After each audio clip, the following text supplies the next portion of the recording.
اور پھر تڑپ اٹھے، کہنے لگے کہ یہ نہ سمجھے وہ چلے گئے، تو زندہ ہے واللہ، تو زندہ ہے واللہ، میری چشم عالم سے چھپ جانے والے، میری چشم عالم سے چھپ جانے۔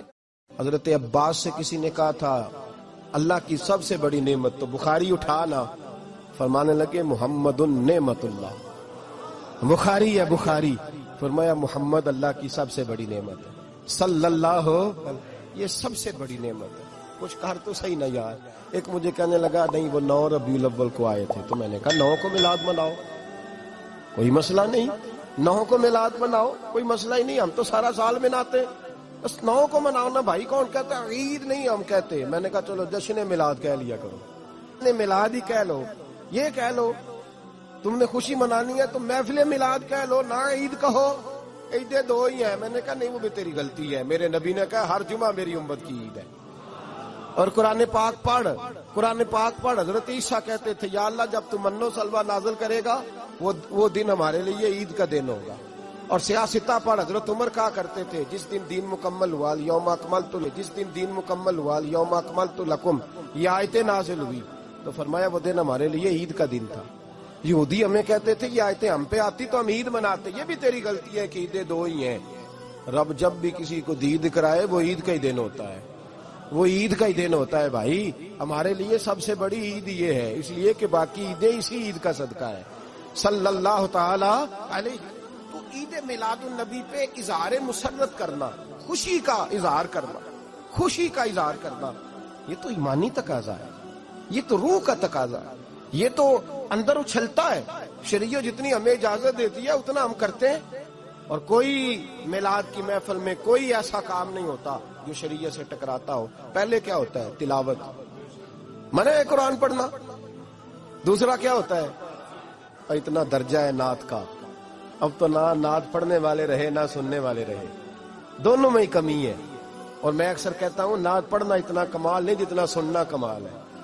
سننے والا کوئی ہونا چاہیے، نعت سننا زیادہ معنی رکھتی ہے۔ اس کی وجہ یہ ہے کہ نعت پڑھنا صحابہ کی سنت ہے اور سننا محمد مصطفیٰ کی سنت ہے، اور سننے والے کا درجہ، ہاں تیرا درجہ زیادہ ہے اگر تو سمجھے تو۔ اور اتنا بڑا درجہ کہ حضرت احسان بن ثابت نعت پڑھے تو نبی پاک اپنی چادر ممبر پہ بچھائے اور وہ میں نیچے نہ پاڑ، ادھر میرے ممبر پہ بیٹھ کے پاڑے، یہ کوئی معمولی بات ہے؟ رسول اللہ کی نعت سننا، بلغ العلا بے کمال ہی کشفت دجا بے جمال ہی حسنت جمیع۔ شیخ سعدی کہتے ہیں 3 فقرے لکھے تو چوتھا ہوتا ہی نہیں تھا، میں سو گیا، بڑا پریشان تھا کہ چوتھا فقرہ نہیں بن رہا۔ بلغ العلا بے کمال ہی کشفت دجا بے حسنت جمیع، چوتھا لکھا نہیں جاتا تھا، نیند آ گئی، میری آنکھ لگی تو محبوب کا دیدار ہوا۔ حضور نے فرمایا پریشان پڑے ہو؟ میں نے کہا محبوبہ 3 لکھے ہیں، چوتھا بن ہی نہیں رہا۔ حضور نے فرمایا چل سنا نا مجھے، یہ چھوٹا نعت پڑھنا کوئی چھوٹا کام ہے؟ یہ تو ہم نے کھاتا ہی غلط لوگوں کو دے دیا ہے، وہ تو اس قابل ہی نہیں تھے کہ نعت سنی جاتی۔ بلغ العلا بے، شیخ سعدی کہتے ہیں میں سنانے لگا اور مصطفیٰ سننے لگے۔ بلغ العلا بے کمال ہی کشفت دجا بے جمال ہی حسنت جمیع خصال ہی۔ تو حضور نے فرمایا چل سعدی کہہ دے صلو علیہ وآلہ، کہہ دے صلو علیہ وآلہ۔ فرماتے میں کہتا جاتا تھا اور مصطفیٰ مسکراتے جاتے۔ کچھ چھوٹا درجہ ہے نہ تو ایمان ہے، نہ تو طاقت ہے، نہ تو تیری روح کو بیدار کرتی ہے، پر شرط ہے نعت ہو، شرط ہے، شرط یہ تقاضا ہے میں نعت ہو، وہ نہ ہو کہ نعت پڑھے نا۔ میرے حضرت صاحب فرماتے ہیں نعت کا مقصد ہے جب بندہ نعت پڑھے تو اس کا دل نبی پاک کے گنبد کی طرف جائے، جب نعت سنے تو اس کی توجہ رسول پاک کی جانب جائے، یہ نہ ہو کہ نعت سنے تو توجہ گانے کی جانب جائے، یہ نہ ہو کہ نعت ہو رہی ہو تو لوگ کہیں، میرے کان میں لوگ کہہ دیتے، آپ یقین کریں محفل میں بیٹھے لوگ کہتے ہیں فلانے گانے کی طرز پہ لاندہ دی، تو کدھر گیا دھیان اس کا؟ یہ نعت تو نے پڑھی ہے، یہ نعت سنی نہیں آج تک۔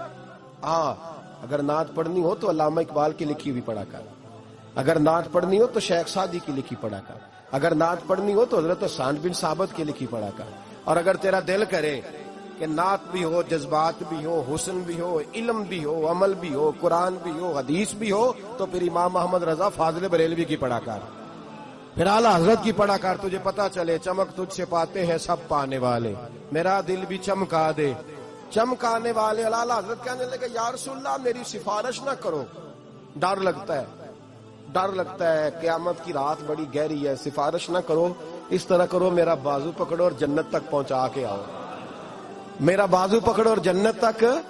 کہتے میں مجرم ہوں آقا مجھے ساتھ لے لو۔ سونیا نہ ڈر لگتا ہے، وہ بچہ کہتا ہے میں نے نہیں باہر جانا، اندھیری رات ہے، ابا جی نال چلو۔ تو بلا مثال بلا تشبیہ صرف سمجھانے کے لیے، کسی کوئی بڑا ساتھ ہو تو ڈر نہیں لگتا۔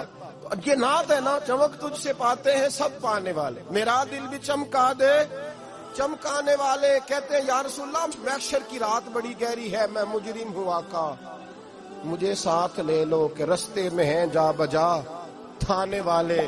سونیا جرم کر کے آیا اور پکڑا نہ جاؤں کہیں، مہربانی کر مجھے پردوں میں چھپا لے، مجھے مدثر اور مزمل کی چادر کے نیچے کر لے، میں مجرم ہوں آقا مجھے ساتھ لے لو، کہ رستے میں ہیں جا بجا تھانے والے۔ اور پھر تڑپ اٹھے، کہنے لگے کہ یہ نہ سمجھے وہ چلے گئے، تو زندہ ہے واللہ، تو زندہ ہے واللہ، میری چشم عالم سے چھپ جانے والے، میری چشم عالم سے چھپ جانے